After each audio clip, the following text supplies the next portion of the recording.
Hi there viewers, আজকে আমি task two IELTS writing অর্থাৎ রচনা লিখন কিভাবে বাক্য গঠন করা যায় সহজে তা নিয়ে আলোচনা করব।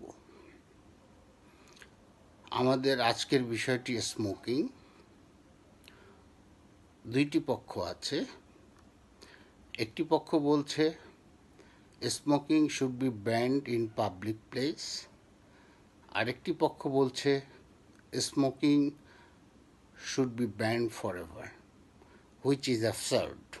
কারণ মানুষ বাসায় বসে স্মোকিং,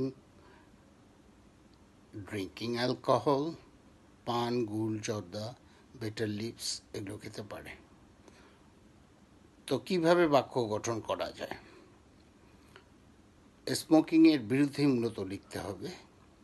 যেমন একটি বাক্য হচ্ছে, স্মোকিং খুব বিপজ্জনক নেশা বা অভ্যাস। Smoking is a dangerous habit.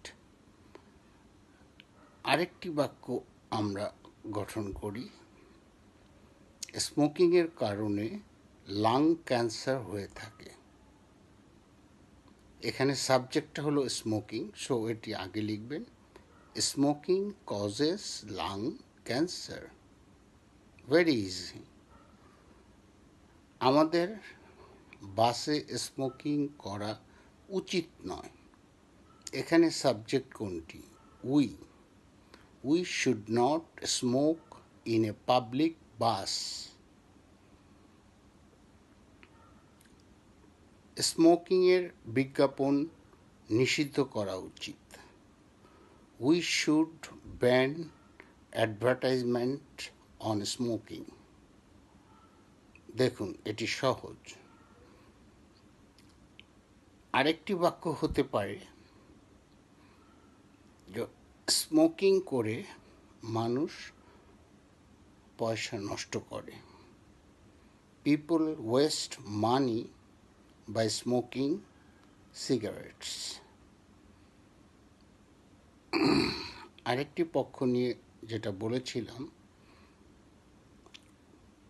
Smoking চিরতরে বন্ধ করা হোক।